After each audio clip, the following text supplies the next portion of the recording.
Í sögunni Laxdæli segir frá fólki sem bjó í Laxárdal í Dölum og víða fyrir Breiðafjörð. Hún er ein af Íslendingasögunum og gerast fyrir það bil 1000 árum. Ketill Flatnör hét höfðingi í Noregi þegar Haraldur konungur hárfagri lagði Noreg undir sig. Börn hans voru Helgi, Björn og Unnur. Nú er Haraldur hárfagri orðinn konungur yfir Noregi og vil ég því ekki búa hér lengur. Ég fer til Skotlands og tek Unnu með, Unni. Sonur Unnar var konungur yfir hálfu Skotlandi en Skotar drápu hann og þar sem Ketill var líka dáinn þá flúði Unnur til Íslands. Þegar hún kom að Suðurlandi við Ölfusárós strandaði skipið og brotnaði spón. Unnur fer til Helga bróður síns með allt sitt fólk með sér 20 manns. Sæll, kæri bróðir, skipið strandaði og brotnaði spón. Þú vantar mig gistingu fyrir mitt fólk. Þú ert velkominn til mín og tók ég til að fara að gista helga þín fólki. Ekki hefur mér dottið í huga að þú verður slíkt lítilmenni. Unnur fer til Bjarna bróður síns. Sæll, kæri bróðir, nú vantar mig gistingu fyrir mig og mitt fólk. Það er nú sjálfsagt guður mín, þið eru velkomin að vera hérna. Vorið eftir nam Unnur land vestur í Dölum. Hún gaf sonarsyni sínum Kolli og konu hans Þorgerði allan Laxárdal og eftir það var hann kallaður Dalakollur. Unnur bjó í Hvammi og þegar Ólafur barnabarn Unnar giftir sig þá gefur hún honum bæinn sinn Hvamm en næstu nótt þar á eftir lét hún lífið. Dalakollur og Þorgerður eignuðust son sem var skírður Höskuldur. Hann og kona hans Jórunn tók við búi föður hans í Laxárdal og var bærinn kallaður Höskuldsstaðir.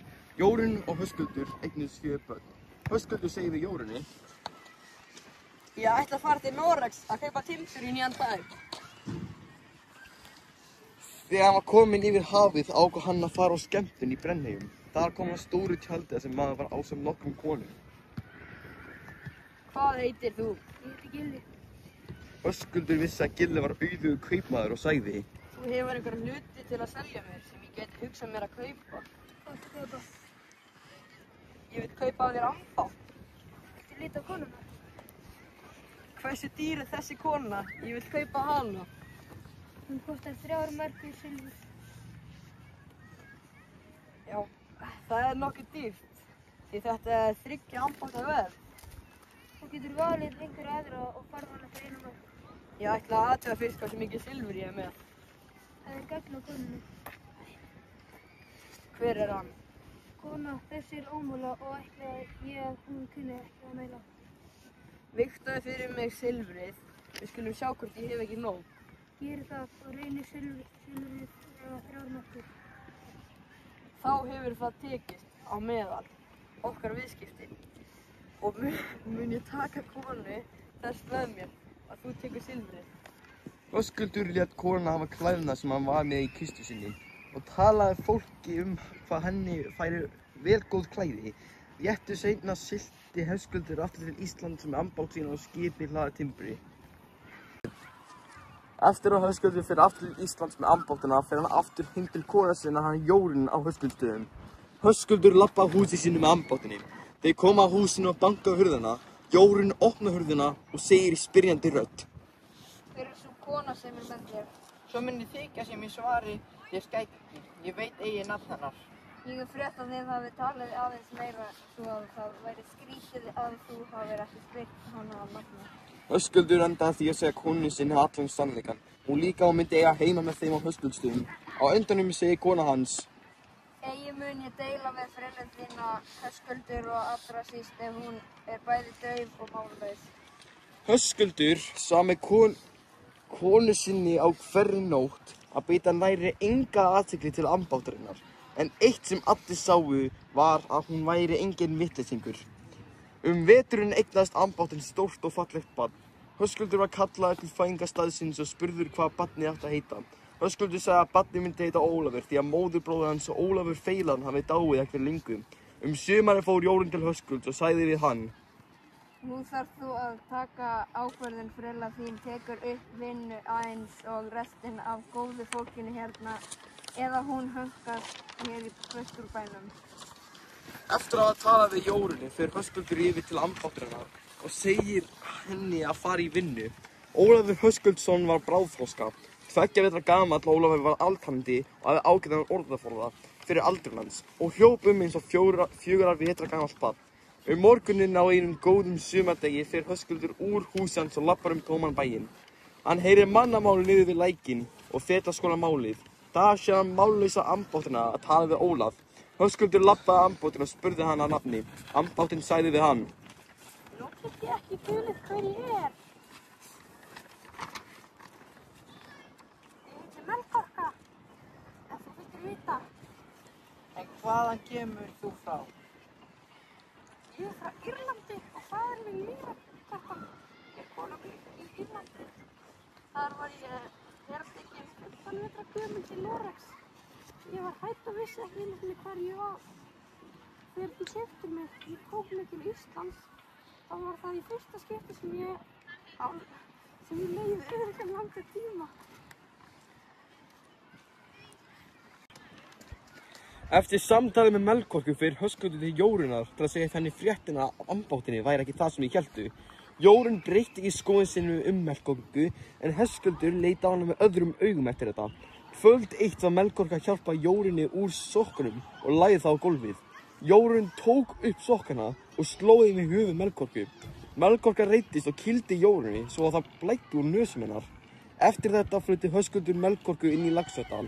Þar byggði hún bæ sem kallaður var Melkorkustaður. 7 ára gamall fór Ólafur Höskuldsson í fóstur til Auðs bónda sem var kallaður Þórður og bjó á Goddastöðum. Stundum var Ólafur líka á Melkorku móður sinni og kenndi hún honum ísku.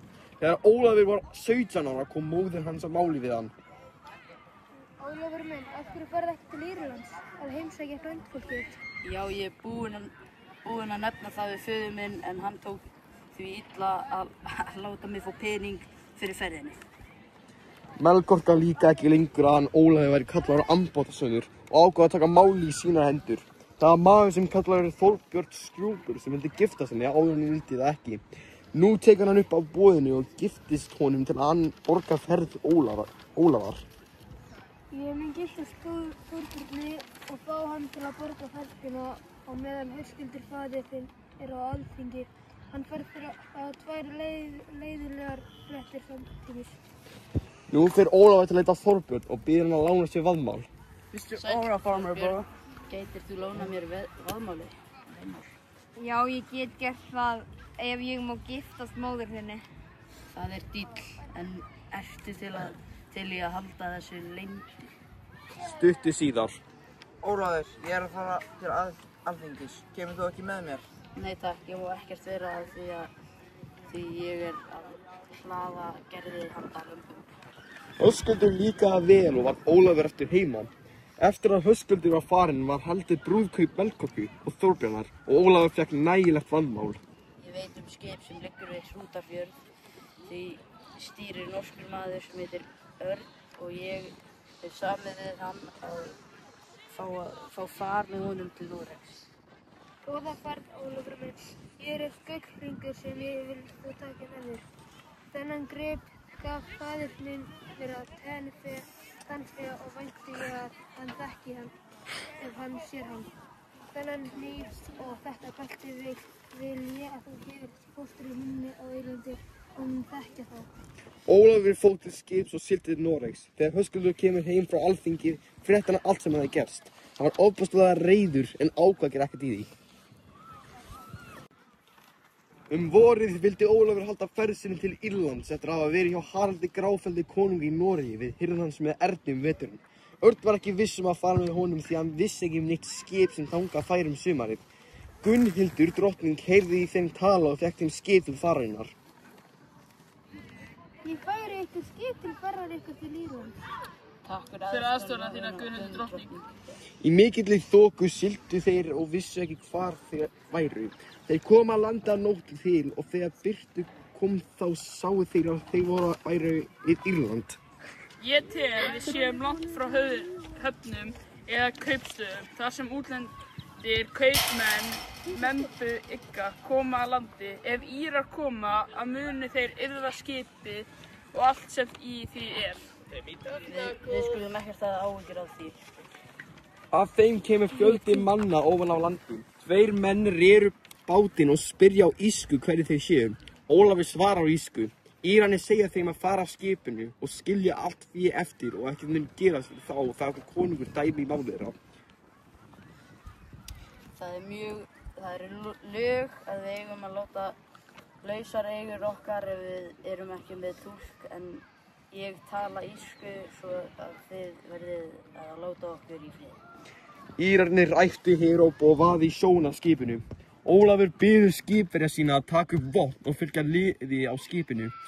Írar sjá að skipverjar eru ekki að létti viðureignar og hörfa frá og kalla eftir konungi. Hver stýrir þessu skipi?